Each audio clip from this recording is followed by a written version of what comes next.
जी बच्चों, तो कैसे हैं आप? मैं उम्मीद करता हूँ कि आप सब ठीक होंगे। आज की वीडियो में बात करेंगे चैप्टर 7 एसिड बेसिस केमिस्ट्री। इसे हम एसिड बेसिस की केमिस्ट्री कहेंगे इस चैप्टर को, क्लास 9 केमिस्ट्री। तो इसमें हम जानेंगे कि एक्सरसाइज के अंदर जो शॉर्ट क्वेश्चन आंसर्स हैं, MCQs हैं, उनके जवाबात क्या हैं।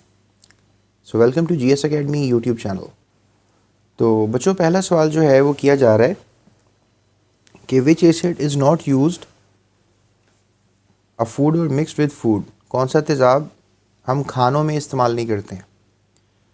टार्टेरिक एसिड इमली में होता है, गोलगप्पों का पानी तो इसी से बनता है। एस्कॉर्बिक एसिड भी नॉर्मली आप कह लो कि is a part of our food. ये जो एस्कॉर्बिक एसिड होता है इसको विटामिन सी भी कहते हैं, याद रखिएगा। और विटामिन सी तो हर जगह पर होता है, सिट्रस फ्रूट्स में, kiwi, strawberries, pineapple, mango, papaya, गवावा और कितनी फ्रूट्स हैं जहाँ पर आपको विटामिन सी मिलेगा हाई क्वांटिटी में। सिट्रिक एसिड भी आपको मिलेगा, oranges, lemons, limes, grape fruits, food का हिस्सा रहता है ये। फॉर्मिक एसिड जो है, जब आपको चींटी काटती है, एंट, ये उसमें होता है। तो ये कहना कि फॉर्मिक एसिड किसी फूड का हिस्सा होता है, फॉर्मिक एसिड हमारे लिए अच्छा नहीं होता। स्किन पे जब चींटी काटती है तो काफ़ी स्वेलिंग हो जाती है, तो ये एसिड अच्छा नहीं है, जहर है, फूड में नहीं होना चाहिए।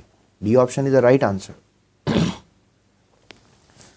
अगला क्वेश्चन किया जा रहा है, वाइल बेकिंग, जब आप खाना पकाते हैं या बेक करते हैं कोई चीज़, which gas is responsible for the rising of bread making it soft. तो याद रखो, कार्बन डाइऑक्साइड एक ऐसी गैस है जो कि बेकिंग में यूज़ होती है, ठीक है। बाकी जो गैसेस हैं ये नहीं होती हैं। कार्बन डाइऑक्साइड की वजह से खमीरी रोटी फूल जाती है। वो जब आटा गूंथते हैं तो उसमें वो खमीरा डालते हैं, तो इस खमीरे से ये ब्रेड जो है ये फूल जाती है। ये जो राइज़ हुआ है ये क्यों हुआ है? ये राइज़ होने की वजह कार्बन डाइऑक्साइड गैस है। तो लिहाजा carbon dioxide is the right answer for this question, B option. Predict the main characteristics of a reactions of metals with acids. अब अगर मेटल्स को एसिड के साथ रिएक्ट करवाया जाएगा, जैसे कि अगर आपके पास जिंक है और आपने H2SO4 के साथ उसको रिएक्ट करवा दिया तो क्या रिज़ल्ट आएगा? याद रखें, जिंक सल्फेट बनेगा और साथ गैस रिलीज़ होगी, that is hydrogen gas. Metals dissolve, metal are converted into salts, hydrogen gas is evolve, all of the world. तो आप सबको ही समझें सही आंसर है, क्योंकि अगर आपके पास ये एसिड था और इसमें आपने जिंक डाल दिया तो मेटल डिसॉल्व हो गया, क्योंकि जिंक तो रहेगा ही नहीं। और जिंक कहाँ गया? वो सॉल्ट बन गया, जिंक सल्फेट बन गया। और गैस भी इवॉल्व हुई है। इवॉल्व का मतलब होता है निकलना, याद रखो, इवॉल्व का मतलब क्या होता है? निकलना। तो इसमें से बबलिंग करके गैस भी निकलेगी। दैट मेक्स एन आइडिया कि इसका जवाब जो है, all the above mention characteristics are true, D option is the right answer. उसके बाद नेक्स्ट क्वेश्चन किया जा रहा है, how many hydroxide ions calcium hydroxide will release in water. तो अगर हमारे पास पानी है तो पानी में आपके पास कैल्शियम हाइड्रोक्साइड है। कैल्शियम हाइड्रोक्साइड का ये फार्मूला होता है। तो कैल्शियम हाइड्रोक्साइड को जब आप पानी में रिलीज़ करोगे तो कौन कौन से आयंस पैदा होंगे? तो एक कैल्शियम के साथ दो हाइड्रोक्सी लगे हुए हैं, so it's a dibasic compound. तो अब दो हाइड्रोक्सी जो हैं वो पानी में आ जाएंगे और साथ एक कैल्शियम आयन पॉजिटिव स्पीशी भी पानी में आ जाएगी। So that makes an idea of 2, B option is the right answer for this question. Next question किया जा रहा है, एक न्यूट्रलाइजेशन रिएक्शन हुआ है KOH H3PO4 के साथ। न्यूट्रलाइजेशन रिएक्शन ऐसे कहते हैं जब एसिड और बेस रिएक्ट करें। याद रखो ये बात, एसिड और बेस आपस में रिएक्ट करें और वो सॉल्ट और वाटर बना दें। यानी तुमने क्या लिया था? एसिड। क्या लिया था? बेस। प्रोडक्ट क्या मिली? सॉल्ट। प्रोडक्ट क्या मिली? वाटर। यानी कि कुछ ऐसा नहीं मिला जो रिएक्टेंट्स में था प्रोडक्ट में, तो इसलिए आप कह सकते हो कि एक न्यूट्रल चीज़ आपको मिली है। So that's why this reaction is a neutralisation reaction. तो जो बेस है दैट इज़ बेसिकली KOH और एसिड है फॉस्फोरिक एसिड H3PO4। दोनों को रिएक्ट किया तो पोटाशियम फॉस्फेट से मिल गया, फॉस्फेट -3 होता है तो K3PO4 बनेगा। और हाइड्रोक्सी किससे मिल गया? हाइड्रोजन से। 3 मोल KOH यूज़ होगा और 3 मोल वाटर बनेगा, ये रिएक्शन होगा तो K3PO4 बन गया। How many molecules of KOH will react with the 1 molecule of H3PO4? तो आपके पास आंसर यहीं पे मौजूद है कि H एक एसिड के मॉलिक्यूल के साथ 3 KOH के पार्टिकल रिएक्ट करेंगे। सो C is the right answer for this question. Next question किया जा रहा है, which compound is formed when sulphur dioxide is dissolve in water? जब सल्फर डाइऑक्साइड को पानी में डालते हो तो पानी में जाने के बाद ये गैस पानी से रिएक्ट करती है तो H2SOX बनता है। HOX क्या है? H2SO4 भी हो सकता है, H2SO3 भी हो सकता है। H2SO4 सल्फ्यूरिक एसिड को कहते हैं, H2SO3 सल्फरस एसिड को कहते हैं। तो बड़ा इंटरेस्टिंग सा क्वेश्चन कर लिया इन्होंने। अब आपको सल्फरस एसिड भी नज़र आ रहा है, सल्फ्यूरिक एसिड भी नज़र आ रहा है और एक ये कंपाउंड नज़र आ रहा है, दैट इज़ कॉल्ड ओलियम कहते हैं इसको पायरोसल्फ्यूरिक एसिड भी कहते हैं।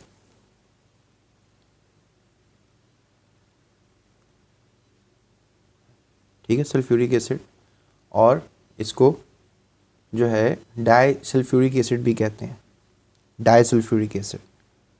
सवाल तो ये किया जा रहा है कि अगर सल्फ़र डाइऑक्साइड को पानी में डालो तो क्या होगा।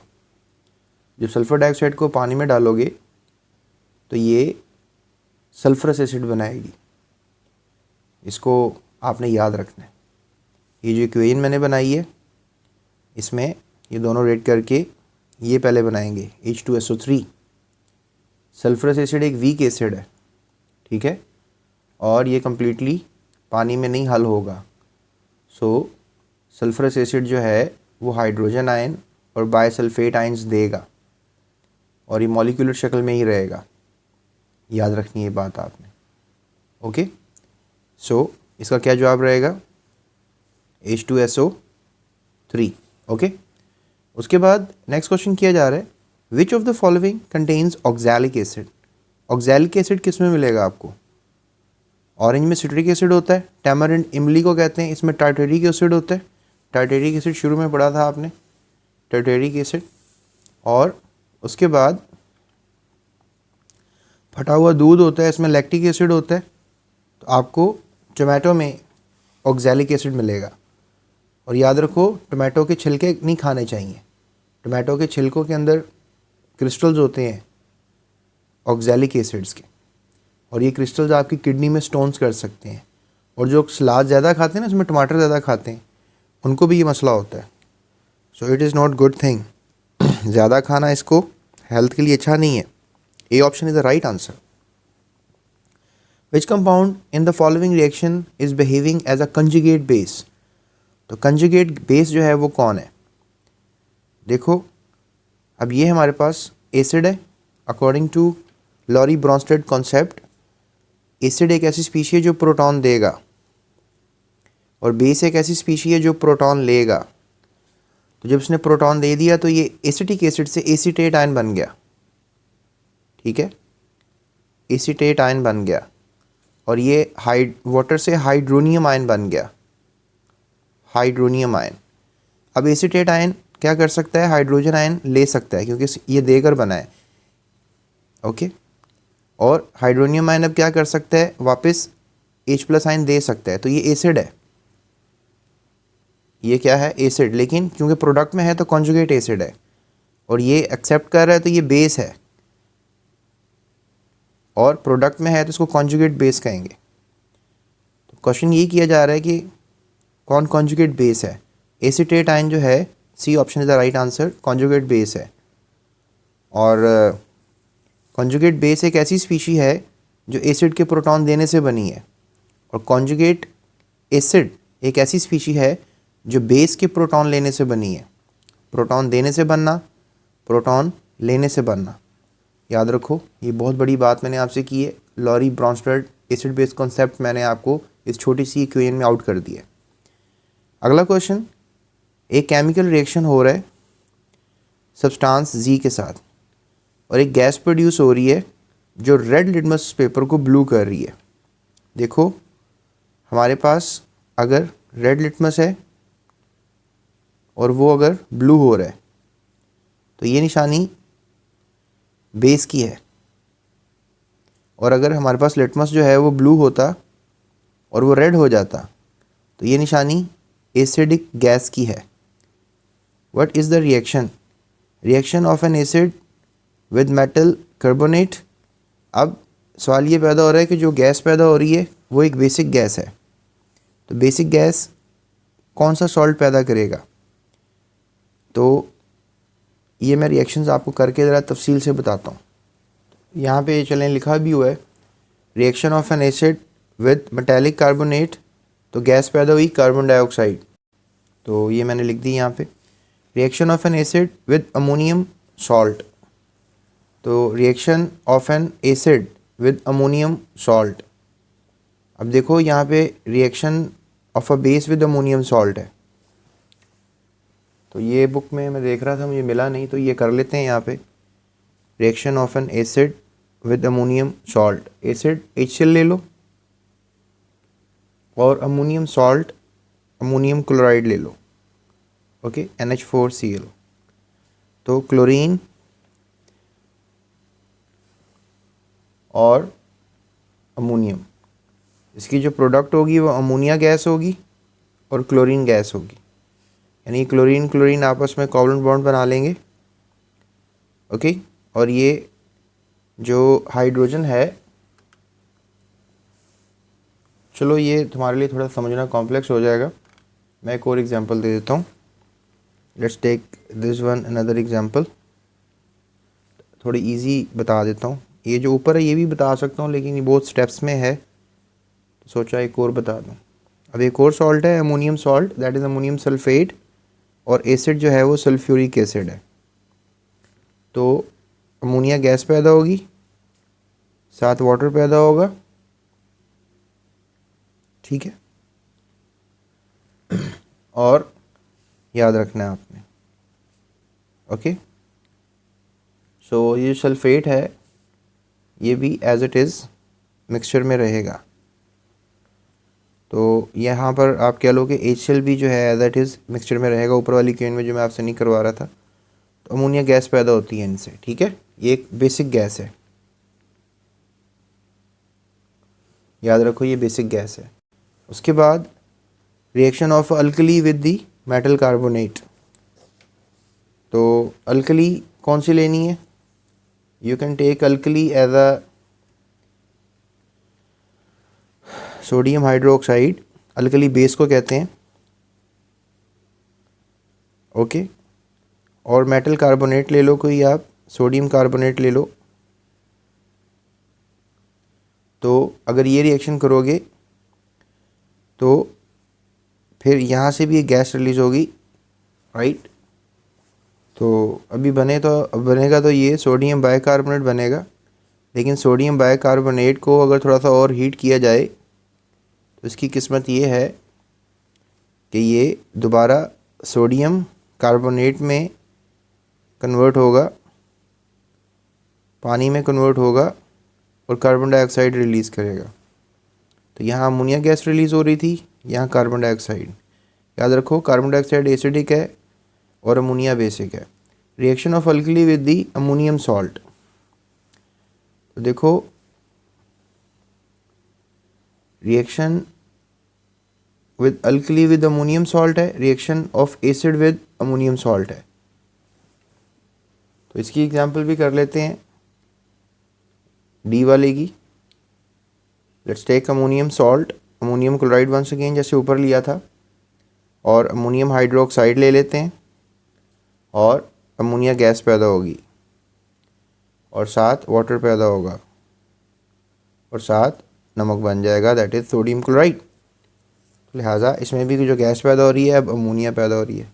अब अमोनिया बेसिक है जो कि रेड से ब्लू करेगी लिटमस पेपर को। अब अमोनिया तो दो जगह पैदा हो रही है। अब आप भी कंफ्यूज हो रहे होंगे कि भाई इधर दो जगह अमोनिया हो रही है तो दोनों ही आंसर होने चाहिए, लेकिन इसका मैं आपको रीज़न दे देता हूँ। ये जो रिएक्शन है ना एसिड विद अमोनियम सॉल्ट्स, इसमें ये होगा कि जो जब ये रिएक्शन होता है ना, ये जो मैं ऊपर कर रहा था रिएक्शन, तो इसमें अमोनिया डिज़ोल्व फॉर्म में रहती है। यानी कि जब एसिड अमोनियम सॉल्ट से रिएक्ट करता है तो अमोनिया गैस रिलीज़ नहीं होती है। ठीक है, अमोनिया गैस जो है वो रिलीज़ नहीं होती है। तो जब अमोनिया गैस रिलीज़ नहीं होगी तो वो लिटमस को कैसे गैस नहीं करना ना, रेड लिटमस को ब्लू। तो D option is the right answer after a strong struggle, right. So चलते हैं अब अपने नेक्स्ट क्वेश्चंस की तरफ, जो कि बताए जा रहे हैं आपको questions for a short questions, constructive response questions, descriptive questions and investigative questions. So मज़ीद वीडियोस के लिए डिस्क्रिप्शन में लिंक है, इसको फॉलो करें। यहाँ पर आई बटन आ रहा होगा, इसको क्लिक करके मज़ीद वीडियोस देख सकते हैं, या सिंपली आप लिखें इन्वेस्टिगेटिव क्वेश्चन चैप्टर का नाम GS अकेडमी, तो आपको मेरी वीडियो मिल जाएगी। So that's it, thank you so much. Thank you for watching GS Academy.